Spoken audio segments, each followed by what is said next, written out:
অস্ট্রেলিয়ায় ঘটে যাওয়া সাম্প্রতিক ঘটনাকে কেন্দ্র করে পশ্চিমী দেশগুলোর সংবাদ মাধ্যম ঠিক যেভাবে কভারেজ দিল তার ভাষাটা একবার লক্ষ্য করুন। সেখানে অপরাধীকে কোনো রকম ভাবে আড়াল না করে ডাইরেক্ট সন্ত্রাসী হিসেবে চিহ্নিত করা হয়েছে। সেখানে কোনো ধরনের অজুহাত বা কিন্তুর জায়গা রাখাই হয়নি। অস্ট্রেলিয়ার সিডনিতে যখন সি বিচের কাছে হামলা হলো তখন কেউ প্রশ্ন তোলেনি নিরাপত্তা ব্যবস্থা কোথায় ছিল বা এই হামলাতে সরকারের কি লাভ হলো। পশ্চিমের দেশগুলিতে এই ধরনের তাত্ত্বিক প্রযুক্তি বা ভেতরের কোনো ষড়যন্ত্র খোঁজার চেষ্টাই করা হয় না। এখানে একটি খুবই স্পষ্ট ধারণা প্রচলিত রয়েছে, যে ব্যক্তি নিরীহ মানুষগুলোর উপরে অস্ত্র চালায় সে একজন অপরাধী এবং সন্ত্রাসী।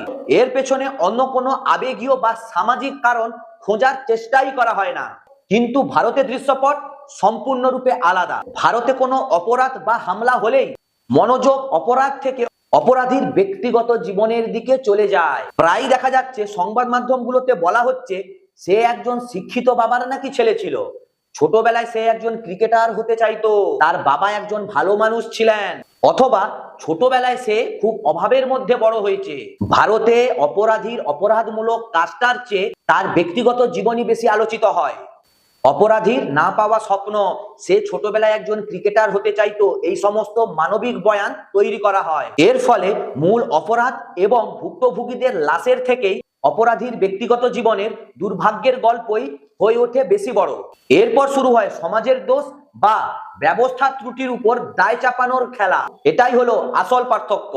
পশ্চিমের দেশগুলিতে সন্ত্রাসবাদকে একটি জঘন্য এবং ঘৃণ্যতম অপরাধ হিসেবে দেখা হয়, আর ভারতে অনেক সময় তাকে বিভিন্ন রকমের অজুহাত দিয়ে ঢাকা দেওয়ার চেষ্টা করা হয়। পশ্চিমের দেশগুলিতে অপরাধীর পরিচয় নির্ধারিত হয় তার করা কাজটা দিয়ে, মানে তার করা অপরাধটা দিয়েই। আর আমাদের দেশ ভারতে তার পরিচয় খোঁজা হয় তার ছোটবেলার দারিদ্র্যের মধ্য দিয়ে, তার ছোটবেলার না পাওয়ার স্বপ্নের মধ্য দিয়ে, বা তার অনেক আগে করে আসা কোনো ভালো কাজের দোহাই দিয়ে। সন্ত্রাসীকে সন্ত্রাসী হিসেবে চিহ্নিত করা এবং তাকে দৃষ্টান্তমূলক শাস্তি দেওয়াটাই হওয়া উচিত সমস্ত সংবাদ মাধ্যমের মূল মন্ত্র।